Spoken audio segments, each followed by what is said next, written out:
Hi, നാട്ടിലുള്ള നഴ്സുമാർക്ക് ഇപ്പോൾ U കെയിലേക്ക് വരാനുള്ള ഈസി പോസിബിൾ വേ ഒക്കെ ഒരുപാട് പേര് നോക്കിയിരിക്കുന്നുണ്ടാകും. സ്പെഷ്യലി IELTS OET ഒക്കെ പാസ്സായി CBT ഒക്കെ പാസ്സായി റെഡി ആയിട്ടിരിക്കുന്നവർ റിക്രൂട്ട്മെൻറ്റ് ഇല്ല, സ്റ്റക്കാണ്. സോ ഏറ്റവും ഈസി ആയിട്ട് എങ്ങനെ വരാം. നമ്മൾ എപ്പോഴും ഇപ്പോൾ വളരെ റീസെൻ്റ് ആയിട്ട് ഒന്നെങ്കിൽ അവരെ വിസിറ്റിൽ ഇവിടെ കൊണ്ടുവന്ന് നമ്മൾ OSCE എഴുതിച്ച് രജിസ്ട്രേഷൻ എടുത്ത് ജോലിക്കുള്ള ഓപ്ഷൻസ് പറഞ്ഞു കൊടുക്കും. അങ്ങനെ അല്ലാന്നുണ്ടെങ്കിൽ ഏതെങ്കിലും ഒരു 1 year സ്റ്റഡി പ്രോഗ്രാം എടുത്തിട്ട് നമ്മൾ ഇങ്ങോട്ടേക്കുള്ള ഒരു എൻട്രിക്ക് വേണ്ടി ഒരു 1 year സ്റ്റഡി പ്രോഗ്രാം വിത്ത് 2 year സ്റ്റേ ബാക്ക്. അപ്പോൾ നമുക്ക് കറക്റ്റായിട്ടുള്ള ഒരാളെയാണ് നമ്മുടെ ഇന്നത്തെ ദിവസം നമുക്ക് കിട്ടിയിരിക്കുന്നത്. അനിറ്റ്. ഹായ് അനിറ്റ്. അനിറ്റ് ഇവിടെ നാട്ടിൽ BSc നഴ്സിംഗ് കഴിഞ്ഞാണ്. ഇവിടെ സ്റ്റഡി വിസയിൽ വന്നതാണ്. ഇവിടെ 1 year പ്രോഗ്രാമാണ്. 1 year സ്റ്റേ ബാക്ക് ഉണ്ടോ? സ്റ്റേ ബാക്ക് 2 years ഉണ്ട്. ഓക്കെ, ഞങ്ങളുടെ ഇവിടെ OSCE പഠിക്കാൻ വന്നതാണ്. ചിലർക്കൊക്കെ ഒരു ധാരണയുണ്ട് ഏത് യൂണിവേഴ്സിറ്റി പഠിച്ചാലും ഇവിടെ CBTയും OSCEയും ഒന്നും പാസ്സാകാതെ തന്നെ രജിസ്ട്രേഷൻ കിട്ടുമെന്ന്. അതിന് ആദ്യത്തെ തിരുത്തലാണ്. Depends on യൂണിവേഴ്സിറ്റിയാണ്.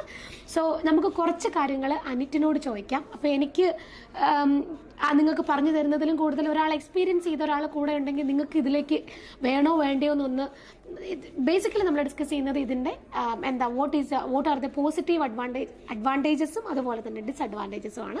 ഈ രണ്ട് കാര്യങ്ങളും നമ്മൾ ഇതിൽ ഡിസ്കസ് ചെയ്യും. അതിനുശേഷം നിങ്ങൾ തീരുമാനിക്കുക നിങ്ങൾ വിസിറ്റിൽ വരണോ അതോ സ്റ്റഡി വിസയിൽ വരണോ എന്ന്. Okay, so hi Anit. First of all thank you so much. ഇങ്ങനെ നമുക്കൊരാൾക്ക് ജെനുവിൻ ആയിട്ടൊരു ഫീഡ്ബാക്ക് കൊടുക്കാൻ പറയുന്നത് വെച്ചാൽ അനിറ്റിനെ കണ്ട് കുറേ അധികം ആൾക്കാർ ഓക്കെ എനിക്കിത് ചെയ്യണോ വേണ്ടെന്ന് തീരുമാനം എടുക്കുന്നവരുണ്ടാവും. സോ UK സ്റ്റുഡന്റ് വിസയിൽ വന്നിട്ട് നഷ്ടമായിട്ട് തോന്നിയോ?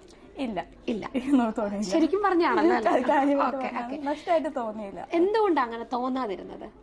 കാരണം ഞാനിപ്പോ ജസ്റ്റ് എന്റെ കോഴ്സ് കഴിയുന്നേ ഉള്ളൂ. എന്റെ സ്റ്റുഡന്റ് വിസ തീരുന്നത് മെയിലാണ്. ഓക്കെ, ബിഫോർ ദാറ്റ് എനിക്കൊരു ജോബ് സെക്യൂർ ചെയ്യാൻ പറ്റി. അതാണ് ബിഫോർ ദാറ്റ്. കോഴ്സ് കഴിയുന്നതിന് മുന്നേ തന്നെ ജോബ് സെക്യൂർ ചെയ്തിട്ടാണ് ഇവിടെ OSCEക്ക് വന്നേക്കുന്നത്. അതായത് ഓഫർ ലെറ്റർ റിസീവ് ചെയ്ത് അക്സെപ്റ്റ് ചെയ്തിട്ടാണ് കുട്ടി ഇവിടെ OSCE പഠിക്കാനിരിക്കുന്നത്. വിത്തിൻ 1 year ആയതേ ഉള്ളൂ. Okay, so congratulations. Okay, OSCE കിട്ടിയാൽ ഉടനെ തന്നെ നിങ്ങൾക്ക് ട്രസ്റ്റിലേക്ക് ജോലി കയറാം. ഓക്കെ, അതൊത്തിരി സന്തോഷം അറിഞ്ഞതിൽ. കാരണം ഇത്രയും പേയ്മെന്റ് മുടക്കി വന്നതിന് ഒരു അർത്ഥം ഉണ്ടായി അല്ലേ? IELTS അല്ലെങ്കിൽ OET പഠിച്ചിട്ട് അല്ലെ എഴുതിയിട്ടാണോ ഇങ്ങോട്ടേക്ക് വന്നത്? എന്റെ യൂണിവേഴ്സിറ്റിക്ക് IELTS മാൻഡേറ്ററി ആയിരുന്നു. അപ്പൊ IELTS എഴുതിയിട്ടാണ്. യൂണിവേഴ്സിറ്റിയുടെ പേരൊന്ന് പറയാമോ? Queen's University Belfast. ഓക്കെ, ക്വീൻസിലാണ്, നോർത്തേൺ അയർലൻഡ് ആണ്. ഞങ്ങൾ ലണ്ടൻ സൈഡാണ് കേട്ടോ, ഒത്തിരി ദൂരമാണ്. സോ IELTS എഴുതിയിട്ടാണ് വന്നത്. എന്നാൽ IELTS എഴുതാതെ വരാൻ പറ്റുന്ന യൂണിവേഴ്സിറ്റീസും ഉണ്ട്. ഒരുപാട് universities without IELTS without OET നിങ്ങളുടെ ലാംഗ്വേജ് നാട്ടിലുള്ള ഇപ്പം +2 നിങ്ങളുടെ ഇംഗ്ലീഷ് ബാക്ക്ഗ്രൗണ്ട് ഒക്കെ വെച്ചിട്ട് നമുക്ക് വരാൻ പറ്റുന്ന യൂണിവേഴ്സിറ്റീസും ഉണ്ട്. പക്ഷേ അത്യാവശ്യം നല്ല യൂണിവേഴ്സിറ്റീസിൽ കയറണമെന്നുണ്ടെങ്കിൽ IELTS വേണം എന്നുള്ളത് ഒരു നഗ്നമായ സത്യമാണ് അല്ലേ? ഓക്കെ, വന്നിട്ടുള്ളൊരു എക്സ്പീരിയൻസ് എങ്ങനെ ഉണ്ടായിരുന്നു? UK ഇഷ്ടപ്പെട്ടോ? UK ഫസ്റ്റ് വന്നപ്പോൾ നല്ല സ്ട്രഗ്ലിംഗ് ആയിരുന്നു. കാരണം എന്റെ ബാച്ചിൽ ഞാൻ മാത്രം ഒരു ഇന്റർനാഷണൽ സ്റ്റുഡന്റ് ആയിട്ടുള്ളൂ. ഓ, ശരിക്കും വേറെ ആരുമില്ല. ഒരു 18 പേരുടെ ബാച്ചാണ് എന്റെ. കൂടെ പഠിക്കുന്നത് ഒരു Band 7 Band 8 അങ്ങനെയുള്ളവരാണ്. അവർക്ക് നല്ല നോളേജ് ഉണ്ട്. പഠിക്കുന്ന കോഴ്സ് എന്താന്നുള്ളതും അതിനെ പറ്റിയൊക്കെ നല്ല നോളേജ് ഉള്ള ആൾക്കാരാണ്. വന്നപ്പോ നല്ല സ്ട്രഗ്ലിംഗ് ആയിരുന്നു. പിന്നെ എനിക്ക് കിട്ടിയൊരു പോസിറ്റീവ് എന്ന് വെച്ചാൽ എനിക്ക് കിട്ടിയ പ്രൊഫസേഴ്സ് നല്ല ഹെൽപ്ഫുൾ ആയിരുന്നു. നമുക്ക് എന്ത് വേണേലും ചോദിക്കാം. പിന്നെ അസൈൻമെന്റ്സ് മാത്രമല്ല, എക്സാംസ് ഉണ്ട്, പ്രാക്ടിക്കൽസ് ഉണ്ട്. അപ്പോൾ അതിനായാലും നമുക്കിപ്പോൾ എക്സാമിന് എങ്ങനെ പ്രിപ്പയർ ചെയ്യണം, യൂണിവേഴ്സിറ്റിയുടെ സൈഡിൽ നിന്നും എനിക്ക് കുറേ കാര്യങ്ങൾ അവർ പറഞ്ഞു തന്നിട്ടുണ്ട്. എക്സാമിന് പ്രിപ്പയർ ചെയ്യുന്നതിന് മുന്നേ അത് മാക്സിമം നമുക്ക് യൂട്ടിലൈസ് ചെയ്യാം. പിന്നെ അസൈൻമെന്റ്സ് ഒന്നും നമുക്ക് അങ്ങനെ അറിയില്ല. അപ്പൊ അതിന് അക്കാഡമിക് ഹെൽപ്പ്, ഇംഗ്ലീഷ് ഹെൽപ്പ് നമുക്ക് വേറെ സപ്പോർട്ട് കിട്ടും. പറഞ്ഞു തരും എങ്ങനെ ചെയ്യണ്ടേ. എക്സാംസ് ഉണ്ടായിരുന്നു. എല്ലാരും എക്സാം ഇല്ലാതെ പാസ്സാകാം, അസൈൻമെന്റ് മാത്രം എഴുതി വെച്ചാൽ ഇല്ല. 2 സെമ്മിലും എനിക്ക് എക്സാം ഉണ്ടായിരുന്നു. ഫസ്റ്റ് സെമ്മില് MCQ വിത്ത് 2 essay ക്വസ്റ്റ്യൻസ് 40 മാർക്സിന്റെ. അല്ലാണ്ട് MCQ 60 മാർക്സിന്റെ. അതിൽ 50% മാർക്കാണ് നമ്മുടെ ലെവൽ 7 കോഴ്സ് വരുന്നവർക്ക് പാസ്സാവാൻ വേണ്ടത്. ഇതും അഗെയിൻ ഡിപ്പെൻഡ്സ് ഓൺ യൂണിവേഴ്സിറ്റി ആണ്. പക്ഷെ അത്യാവശ്യം ഒരു നല്ല റാങ്കിങ് ഉള്ള യൂണിവേഴ്സിറ്റി, അതിന് നല്ലൊരു ഫീസും ഉണ്ടാവും. അതുപോലെ തന്നെ ഇച്ചിരിയും കൂടെ ക്വാളിറ്റി ഓഫ് എഡ്യൂക്കേഷൻ ഉണ്ട് എന്നാണ് എനിക്ക് പേഴ്സണലി ഫീൽ ചെയ്തത്.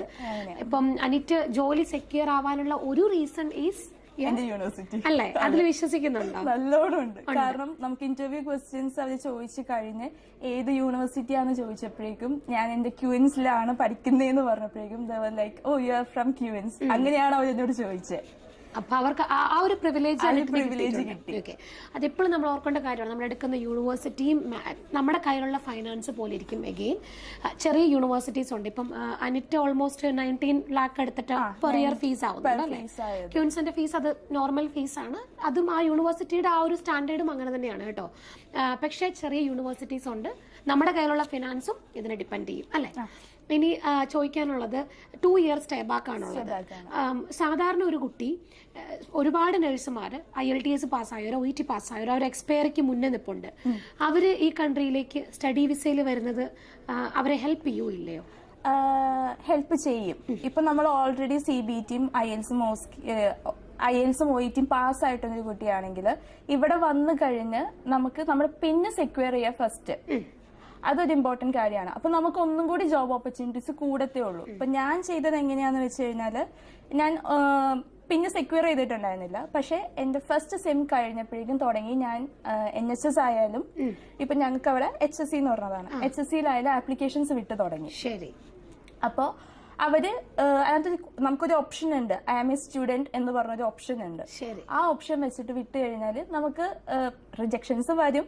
കണ്ടിന്യൂസ്ലി വിട്ടുകൊണ്ടിരുന്ന് കഴിഞ്ഞാൽ നമുക്കത് ചെയ്യാം. എവിടെന്നെങ്കിലും സ്ഥലത്ത് നിന്ന് കിട്ടും. അതുപോലെ തന്നെ പിന്നെ സെക്യൂരിറ്റി ആണെങ്കിൽ നമുക്ക് കുറച്ചും കൂടി ഓപ്പർച്യൂണിറ്റീസ് കൂടുതലാണ്. പിന്നെ പാർട്ട് ടൈം ആയിട്ട് നമുക്ക് കയറാലോ. അതൊരു നല്ല പോസിബിലിറ്റിയാണ്. നിങ്ങൾക്ക് പിന്നെ എടുത്ത് കഴിഞ്ഞിട്ടുണ്ടെങ്കിൽ പാർട്ട് ടൈം ആയിട്ട്. ഇതിനിടയ്ക്ക് ഞാൻ എല്ലാവരും പ്രൊമോട്ട് ചെയ്യാൻ ആഗ്രഹിക്കാത്ത വേറൊരു കാര്യത്തോട് ചോദിക്കുന്നുണ്ട് കേട്ടോ. പാർട്ട് ടൈം ജോലി ഇവിടെ വന്നിട്ട് എല്ലാവരും നാട്ടിൽ നിന്ന് ഏജൻസികൾ പറയുന്ന ഒരു കാര്യമുണ്ട്, നിങ്ങൾക്ക് പാർട്ട് ടൈം ജോലി കൊണ്ട് ഇവിടുത്തെ ഫീസ് അടയ്ക്കാം. അതിൽ അനിട്ട് വിശ്വസിക്കുന്നുണ്ടോ? അങ്ങനെ ചോദിച്ചു കഴിഞ്ഞാൽ ഡിപ്പെൻസ് ഓൺ ദ ഫീസ്. ഒരു ശരാശരി മനുഷ്യന് പാർട്ട് ടൈം ജോലി ചെയ്താൽ എത്ര മാക്സിമം വരെ ഏൺ ചെയ്യാൻ പറ്റും? മാക്സിമം 900 അല്ലേ? ഇതാണ് കേട്ടോ ഒരാൾക്ക് നിങ്ങളുടെ ഫീസ് ആലോചിച്ചിട്ട് ഇവിടുത്തെ ഒരു ചെലവുണ്ട്, ഒരു ഹ്യൂജ് പേയ്മെന്റ് അല്ലേ? മിനിമം ഒരു 400 pound എങ്കിലും ആകും ഒരാൾക്ക് ഇവിടെ സർവൈവ് ചെയ്യാൻ അല്ലെ? ഒരു റൂം വിത്ത് നമ്മുടെ ഫുഡ് മിനിമം അത്രയെങ്കിലും ആകും. ഓക്കെ, അതിൽ കൂടിയാലേ ഉള്ളൂ. അതിൽ കുറയാനൊന്നും സാധാരണ ഒരു ഗതിയിൽ ഏത് ഏരിയയിലാണേലും ഇല്ല എന്നാണ് എനിക്ക് തോന്നുന്നത്. സോ അവിടെയും അങ്ങനെ തന്നെയാണ്. ഞാൻ ജോലിക്ക് കയറിയത് സീനിയർ കെയർ ആയിട്ട് തന്നെയാണ്. പഠിക്കുന്നതുകൊണ്ട് ഒരു പ്രിവിലേജ് വെച്ചിട്ടെന്ന് പറയുന്നത്, നമ്മൾ ഇവിടുത്തെ സ്റ്റുഡൻസ് ആണെങ്കിൽ നമുക്ക് കെയർ അസിസ്റ്റന്റ് അല്ല, നമുക്ക് സീനിയർ കെയർ ആയിട്ട് കയറാന്നുള്ളൊരു ഓപ്ഷൻസ് അവരെനിക്ക് തന്നായിരുന്നു. ശരി. അപ്പോൾ അതിന് നമ്മുടെ ബേസിക് പേനെക്കാളും കുറച്ചും കൂടി കൂടുതൽ കിട്ടുന്നുണ്ടെങ്കിലും പക്ഷെ നമുക്ക് മാക്സിമം വന്നത് 900 pounds. കാരണം 20 hours വർക്ക് ചെയ്യാൻ 20 hours ലീഗലി വർക്ക് ചെയ്യാൻ പറ്റത്തുള്ളൂ. നിങ്ങൾക്ക് ഇല്ലീഗലായിട്ട് വർക്ക് ചെയ്യാം, ക്യാഷ് ഇൻ ഹാൻഡ് ആയിട്ട് വർക്ക് ചെയ്യാം, അങ്ങനെ നിങ്ങൾക്ക് ഫീസ് ക്ലിയർ ചെയ്യാം എന്നുള്ള അങ്ങനത്തെ ഒരുപാട് ആ ഒരു ആസ്പെക്റ്റിൽ ആരും UK വരരുത്. നല്ല കഷ്ടപ്പാടുണ്ട്. എന്ത് പണിയും ചെയ്യാൻ വില്ലിങ് ആയിരിക്കണം. പിന്നെ നിങ്ങൾ വരുന്നത് ഒബ്വിയസ്ലി വേറൊരു പ്രൊഫഷണൽ ഉള്ള ഒരാൾക്ക് ഈ കൺട്രിയിൽ സ്റ്റുഡന്റ് വിസയിൽ വന്നിട്ട് എനിക്ക് പേഴ്സണലി ഫീൽ ചെയ്തിട്ടില്ല. എനിക്ക് അറിയത്തില്ല ഇപ്പോൾ സാധാരണ ഇപ്പോൾ BBA കഴിഞ്ഞവര് MBA പഠിക്കാൻ ഇങ്ങോട്ടേക്ക് വരുന്നു. ജോലി കിട്ടിയതായിട്ട് എന്റെ അറിവിലില്ല. എന്റെ അറിവിലും വളരെ റയറാണ്. പിന്നെ അത്രയും ഹാർഡ് വർക്കിംഗ് ആയിട്ടും കുത്തിയിരുന്ന ആപ്ലിക്കേഷൻസ് വിട്ട് ഇന്റർവ്യൂ ക്രാക്ക് ചെയ്യാൻ, ഇപ്പൊ നഴ്സിംഗ് ഇന്റർവ്യൂ വരെയും ക്രാക്ക് ചെയ്യാൻ നല്ല പാടാണ്. അവര് എന്നോട് ചോദിച്ച ക്വസ്റ്റ്യൻസ് ഒക്കെ നമുക്ക് ഞാൻ വിചാരിക്കാത്ത ക്വസ്റ്റ്യൻസ് ആണ് ചോദിക്കുന്നത്. അത്രയും സിനാരിയോ ബേസ്ഡ് ആണ് വരുന്നത്. നമ്മുടെ നോർമൽ ക്വസ്റ്റ്യൻസ് അല്ലാണ്ട് അവര് അത്രയും എഫിഷ്യന്റ് ആയിട്ടുള്ള ഒരാളെ കിട്ടിയാൽ മതി എന്നുള്ള ലെവലാണ് അവരിപ്പോ. ബിക്കോസ് ഈ കൺട്രിയിൽ ഒരുപാട് പേര് സ്റ്റുഡൻസ് ആയിട്ട് തന്നെ പാസ് ആവുന്നുണ്ട്. നാട്ടിൽ നിന്ന് നിങ്ങൾ OET അല്ലെങ്കിൽ CBT പാസ്സായി എന്നുള്ളത് ഇവിടെ ഒരു ഫാക്ടർ അല്ല. കാരണം ഇൻ കൺട്രിയിൽ നമുക്ക് നഴ്സസിനെ ജനറേറ്റ് ചെയ്യാൻ പറ്റുന്നുണ്ട്. അതുകൊണ്ട് തന്നെ പുറത്തുനിന്ന് ഉള്ള ഒരു ആക്സസ് റെസ്ട്രിക്ഷൻ ആണ് അവിടെ. അപ്പോ സ്റ്റഡി വിസയിൽ വന്നിട്ട് നഷ്ടമായിട്ട് തോന്നുന്നില്ല ഇല്ല. നാട്ടിൽ നിന്നിരുന്നെങ്കിൽ ഇവിടെ വരാൻ പറ്റും എന്ന് വിശ്വസിക്കുന്നുണ്ടോ? ഇല്ല. എന്തോ ഭാഗ്യത്തിനാണ് ഞാൻ ശരിക്കും പറഞ്ഞാല് റിക്രൂട്ട്മെന്റ് സ്റ്റോപ്പ് ചെയ്തതിന് മുന്നേ അവിടെ നിന്ന് കയറി വന്നത്. എന്താണെന്ന് എനിക്ക് ഇപ്പോഴും അറിയത്തില്ല. ജാൻ ഇൻടേക്ക് ആണ്, കഴിഞ്ഞ ജാൻ ഇൻടേക്ക് വന്നു. ഈ ജാൻ ഇൻടേക്ക് ആയപ്പോഴേക്കും കോഴ്സും തീർന്നു, ജോലി സെക്യൂർ ചെയ്യാൻ പറ്റി. കഴിഞ്ഞ ജനുവരിയിൽ വന്നു. ഇതിപ്പം ഈ ഒരു ജനുവരിക്ക് മുന്നേ ആൾക്ക് ജോലി കിട്ടി, സെക്യൂർ ചെയ്യാൻ വേണ്ടി പിന്നെ എടുക്കാൻ വേണ്ടി എടുക്കാൻ വന്നിരിക്കുകയാണ്. സോ ഫസ്റ്റ് നിങ്ങളുടെ ഒരു തെറ്റിദ്ധാരണയുണ്ട്, എല്ലാ യൂണിവേഴ്സിറ്റിയും നിങ്ങൾക്ക് വിത്ത് രജിസ്ട്രേഷൻ കൊടുക്കുമെന്ന്. ചില യൂണിവേഴ്സിറ്റീസ് ഉണ്ട്, അത് മോസ്റ്റ്ലി 2 year പ്രോഗ്രാംസ് ആണ് അല്ലേ? 2 year പ്രീ രജിസ്ട്രേഷൻ എന്ന് പറഞ്ഞ പ്രോഗ്രാംസ് വരുമ്പോഴാണ് നമുക്ക് അങ്ങനെ പിന്നെ സെക്യൂർ ചെയ്യാൻ പറ്റുന്നത് എലോങ് വിത്ത് ദർ കോഴ്സ്. നിങ്ങളുടെ കോഴ്സ് കഴിയുമ്പോൾ തന്നെ നിങ്ങൾക്ക് വിത്തൗട്ട് CBT വിത്തൗട്ട് OSCE നിങ്ങൾക്ക് രജിസ്ട്രേഷൻ കിട്ടും. നിങ്ങൾക്ക് ജോലിക്ക് അപ്ലൈ ചെയ്ത് തുടങ്ങാം. അപ്പോൾ അത് 2 ഇയർ പ്രോഗ്രാമിന്റെ ഒരു പ്രശ്നം വരുന്നത് 2 വർഷത്തെ ഫീസാണ്. 2 വർഷത്തെ ഫീസാണ്. പിന്നെ നാട്ടിൽ ഒരു BSc നഴ്സിംഗ് കഴിഞ്ഞ വ്യക്തി ആ 2 ഇയർ പ്രോഗ്രാമിൽ മിക്കവാറും സെയിം കണ്ടന്റ് തന്നെയാണ്. പ്രത്യേകിച്ച് ഒന്നും എയിം ചെയ്യാനില്ല. നമ്മളൊരു ബാൻഡ് 5 ആയിട്ട് തന്നെ വീണ്ടും കേറത്തുള്ളൂ. അത് ചോദിക്കാനിരുന്നൊരു കാര്യമായിരുന്നു കേട്ടോ. ഇനിയിപ്പോ കേറുമ്പോ പോസ്റ്റ് ഇപ്പൊ PG ഡിപ്ലോമയാണോ എടുക്കുന്നത്? MSc ആണ്? MSc തോട്ട് പ്രോഗ്രാം എന്ന് വെച്ച് കഴിഞ്ഞാല് MSc തോട്ട് എന്നാണ് കോഴ്സിന്റെ മെയിൻ ആയിട്ട് വരുന്നത്. എന്താ അതിനകത്ത് പഠിക്കാനുള്ളത്? അതിനകത്ത് ഇപ്പൊ എന്റെ കോഴ്സിന് എനിക്ക് സ്പെഷ്യാലിറ്റി ചൂസ് ചെയ്യായിരുന്നു. എന്റെ മൊഡ്യൂൾസ് എനിക്ക് തന്നെ ചൂസ് ചെയ്യായിരുന്നു. എങ്ങനത്തെ മൊഡ്യൂൾ വേണം, എനിക്ക് എന്തെങ്കിലും സ്പെഷ്യാലിറ്റി വെച്ച് എടുക്കണോ എന്നുള്ളത് എനിക്ക് ചൂസ് ചെയ്യാനുള്ള ഓപ്ഷൻ. പഠിക്കാൻ ബുദ്ധിമുട്ടുണ്ടോ? അത്യാവശ്യമുണ്ട്. ഉണ്ടല്ലേ? നല്ലപോലെ പഠിക്കാനുണ്ട്, കുത്തിരുന്ന് പഠിക്കാനുണ്ട്.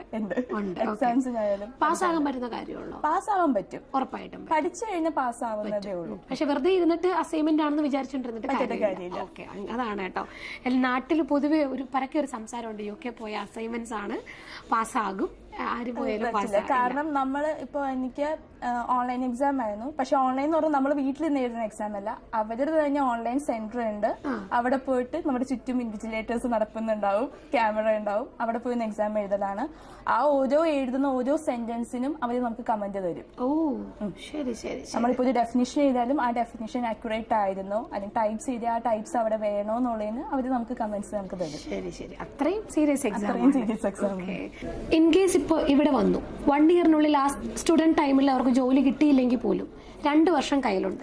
ആ 2 വർഷം നമുക്ക് ആറങ്ങായിട്ട് വർക്ക് ചെയ്യത്തില്ലേ? പറ്റും.